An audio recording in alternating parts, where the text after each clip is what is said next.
ಉಸಿರಲೆ ಪ್ರೀತಿಯ ಮೆರವಣಿಗೆ ಎಂದೆ ನಾನು, ಪ್ರೀತಿಯೇ ಉಸಿರ ಬರವಣಿಗೆ ಅಂದೆ ನೀನು. ಹೃದಯದ ಅಂತಃಪುರದಲ್ಲಿ ಹಚ್ಚುವೆ ದೀವಳಿಗೆ, ಆನಂದ ಬಾಷ್ಪದ ಅಂಬಲಿಯೇ ತುಂಬಲಿ ಬೊಗಸೆಗೆ. ಚಲಿಸೊರುತುವ ನೀವಳಿಸಿ ಗುರುತಿಗಿಟ್ಟ ರೂಪಸಿ, ಮರೆಯ ಮಾತುಗಳಲ್ಲವೇ ಅಲ್ಲ.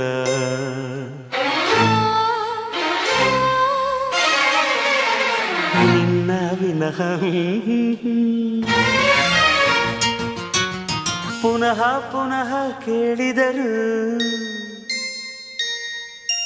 ನಿನ್ನ ವಿನಃ ಏನಿಲ್ಲ.